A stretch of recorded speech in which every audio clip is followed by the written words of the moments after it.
ولا قوة إلا بالله العلي العظيم. أعوذ بالله من الشيطان اللعين الرجيم. حسبنا الله ونعم الوكيل ونعم المولى ونعم النصير. بسم الله الرحمن الرحيم. الحمد لله رب العالمين. الصلاة والسلام على أشرف الأنبياء والمرسلين وخاتم النبيين سيدنا ومولانا بالقاسم محمد. اللهم صل على محمد وآل محمد وعلى أهل بيته الطيبين الطاهرين المعصومين المظلومين ولعنة الله على أعدائهم أجمعين من يومنا هذا إلى قيام يوم الدين. أما بعد فقد قال الله تعالى في القرآن الحكيم وهو أصدق الصادقين وقوله الحق. بسم الله الرحمن الرحيم. وما خلقت الجن والإنس إلا ليعبدون. صلى الله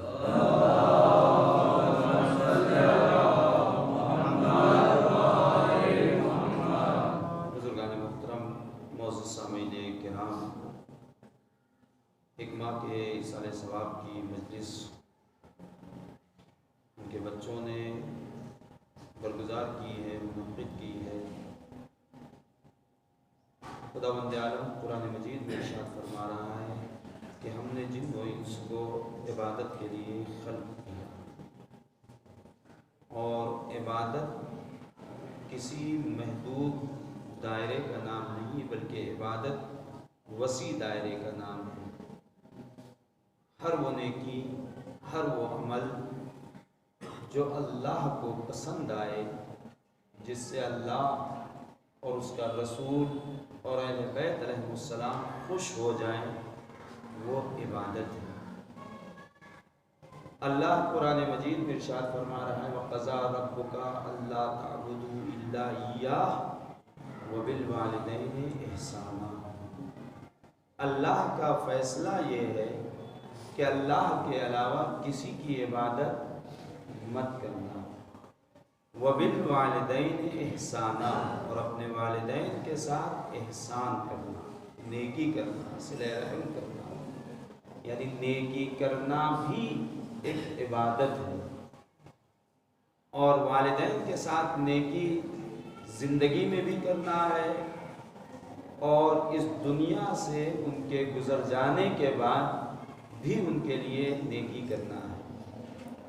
اللہ کا بھی یہی فیصلہ ہے، اللہ نے بھی یہی کہا ہے، اور اہل بیت علیہ السلام کی متعدد روایات میں آپ حضرات کی بارگاہ میں پیش کر چکا ہوں. اس میں بھی معصومین نے بھی یہی کہا ہے کہ اپنے والدین کے ساتھ صلہ رحم کرو، اپنے والدین کے ساتھ احسان کرو، اپنے والدین سے نیکی کرتے رہو. یعنی بچوں نے اپنی ماں کی مجلس کو برگزار کر کے بتا دیا کہ دیکھو ہم اللہ کے بھی ماننے والے ہیں، اہل بیت کے بھی ماننے والے ہیں. صلوات بھیجیں محمد وعلی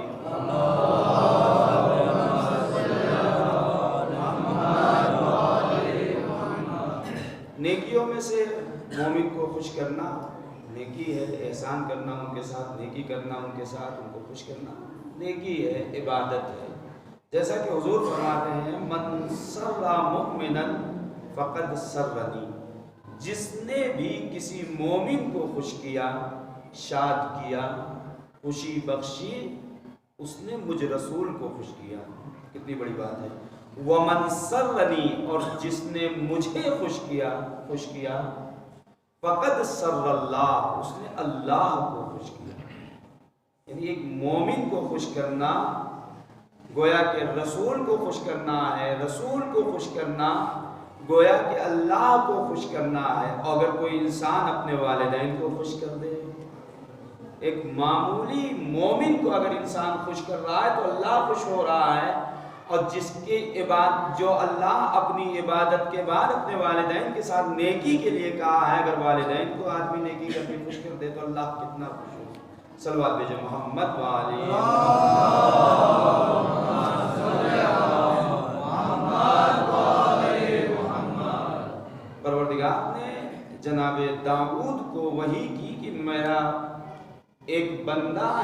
نیکیوں کے ساتھ میرے پاس آیا ہے اور نیکیوں کے ساتھ آیا ہے، لہذا میں اس کے لیے جنت کا وعدہ کرتا ہوں۔ نیکیوں کے ساتھ آیا ہے۔ تو جناب داؤد نے فوراً سوال کر لیا، پروردگار وہ نیکی کیا ہے؟ کیا نیکی کر کے وہ بندہ آیا ہے کہ جس کی جنت کا تو وعدہ کر رہا ہے؟ تو اللہ نے فرمایا یدخل علی عبد المؤمن سرورا، اس لیے میں اس کی جنت کا وعدہ لے رہا ہوں چونکہ اس نے میرے ایک مومن بندے کو خوش کیا ہے، خوشی اس کے اندر ڈالی ہے، اس کو خوش کیا ہے۔ ولو بتمرۃ، اور اللہ کہہ رہا ہے کہ اس نے خوش کیا ہے، یعنی خوش کرتا ہے مومن، چاہے خوش کرے، اللہ پھر کہہ رہا ہے چاہے میرے مومن بندے کو ایک کھجور کے ذریعے انسان خوش کرے تو اللہ وعدہ کر رہا ہے کہ میں اسے جنت بخشوں گا۔ جب جناب داؤد نے یہ بات سنی، اس کے بعد ایک جملہ جناب داؤد نے کہا، پروردگار جس نے تجھے پہچان لیا وہ کبھی نا امید نہیں ہو سکتا ہے۔ صلوات بھیجو محمد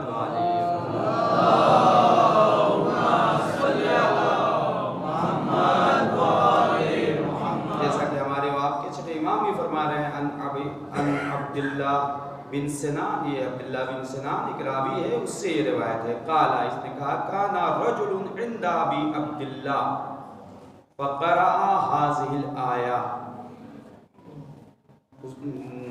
چھٹے امام کے پاس ایک آدمی بیٹھا تھا، راوی کہہ رہا ہے، عبداللہ بن سنان کہہ رہے ہیں کہ ایک آدمی بیٹھا تھا اور اس نے اس آیت کی تلاوت کی، والذین یؤذون المؤمنین والمؤمنات بغیر ما اکتسبوا فقد احتملوا بہتانا، جس نے بھی کسی مومن مرد یا کسی مومنہ کو اذیت پہنچائی جبکہ اس کے اندر کچھ تھا نہیں، زبردستی اس کے اوپر کوئی بہتان باندھ دیا، الزام لگا دیا، تو گویا کہ اس نے بہتان باندھا ہے، الزام لگایا، اذیت پہنچائی ہے، اور اس کے بعد وَإِسْمًا مُبِينًا، اور یہ اس نے بہت بڑا گناہ کیا۔ یہ آیت اس نے پڑھی امام کے سامنے، قالا، راوی کہتا ہے، فقال ابو عبداللہ، تو امام نے فرمایا، فما ثواب من ادخل علیہ السرور، امام نے سوال کیا راوی سے کہ اس کا کیا ثواب ہوگا، یہ تو اذیت والی بات ہے اس نے بیان کی، اس انسان کا ثواب کیا ہوگا جو انسان کسی مومن کو خوشی حاصل کرے، خوشی دے، خوشی عطا کرے، خوش کرے، اس کا ثواب کیا ہوگا؟ فقلت، تو راوی کہتا ہے میں نے کہا، جعلت فداکا، میں آپ پہ قربان جاؤں مولا، عشر حسنات، اس نے 10 نیکیاں کما لی۔ جب اس نے یہ کہا کہ 10 نیکیاں اس نے کما لی، فقالا، پھر امام نے کہا اے واللہ، اللہ کی قسم، الف الف الف الف حسنت، اس نے 10 نیکیاں نہیں بلکہ ہزاروں نیکیاں کمائی ہیں۔ صرف خوش کرنے کے بعد اگر کوئی انسان کسی مومن کو خوش کرتا ہے تو امام کی نگاہ میں اس نے 1000 نیکیاں کما لی ہیں۔ اور اس کے بعد دوسرے مقام پہ مولا فرماتے ہیں، ان ابی عبداللہ علیہ السلام قال من احب الاعمال الی اللہ عز وجل، اللہ کے نزدیک محبوب ترین عمل، اعمال میں سے محبوب ترین عمل ادخال السرور علی المؤمن، محبوب ترین عمل مومن کے دل کے اندر خوشی پیدا کرانا، خوش کرنا مومن کو، امام نے فرمایا۔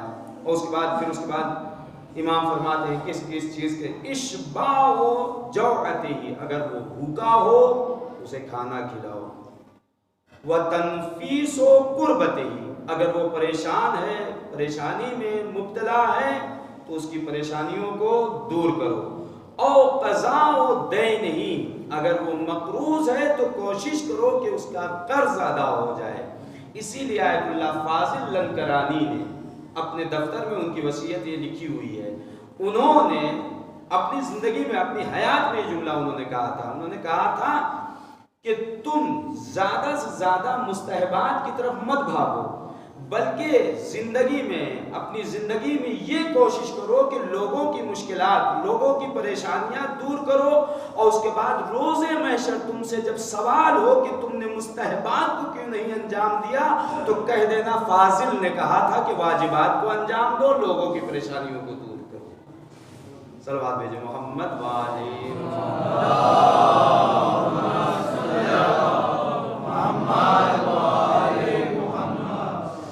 جناب موسیٰ کی مناجات کے سلسلے میں پانچویں امام فرماتے ہیں جناب موسیٰ کی مناجات میں جو مناجات تھی اس میں ایک بات تھی کہ اللہ نے جناب موسیٰ سے کہا ہے موسیٰ اللہ نے تمہاری قوم کے ایک بندے کے لیے جنت کو مباح قرار دیا ہے، ایک بندے کے لیے جنت کو مباح قرار دیا ہے، اس کے لیے جنت لکھ دی ہے، اس کو جنت میں اللہ بلائے گا، مباح قرار دیا ہے جنت۔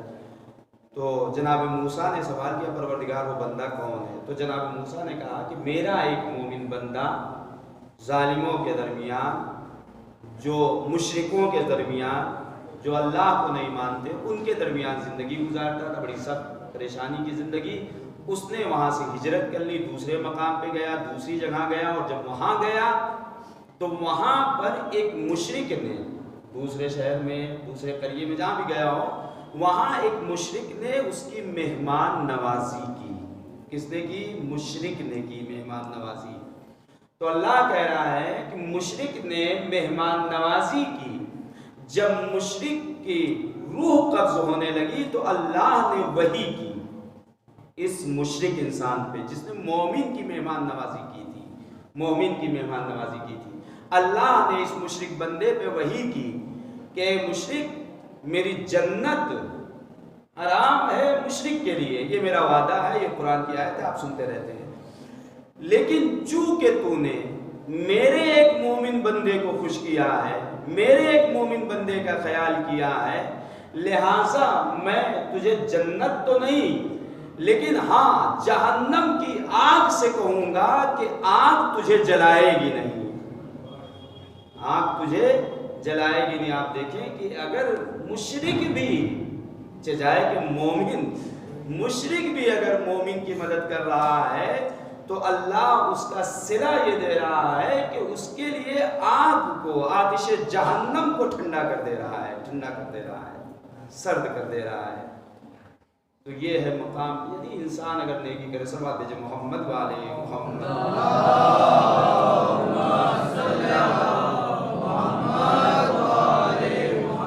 ساتویں امام سے ایک شخص نے اپنی مشکل بیان کی، امام نے ایک کے پاس لیٹر لکھ دیا، خط لکھ دیا، اور خط لکھ دیا تو اس نے، چونکہ امام نے خط لکھا تھا، اس کی مشکل کو اس نے آسان کر دیا۔ جب آسان کر دیا تو وہ دوسرا شخص جس سے کہا تھا لیٹر لکھ کے جس کو دیا تھا، وہ آیا امام کے پاس، ساتویں امام کے پاس، اور آنے کے بعد امام سے بتایا کہ ایسے ایسے میں نے کر دیا ہے، اس کے ساتھ آپ نے نامہ لکھا تھا، میں نے لے جا کے اس کو دیا، اس نے اس کی مشکل کو آسان کر دیا۔ جب یہ سنا امام نے تو امام فرماتے، امام قسم کھا کے کہہ رہے ہیں، امام معصوم ہوتا ہے، اسے قسم کی ضرورت نہیں ہوتی۔ امام فرماتے اے واللہ لقد سرنی، اللہ کی قسم اس انسان نے مجھے خوش کیا ہے، وسر جد رسول اللہ، اور اس نے میرے جد رسول کو خوش کیا۔ اس کے بعد پھر تاکیداً قسم کھا رہے امام، واللہ لقد سر اللہ، واللہ لقد سر اللہ تعالی،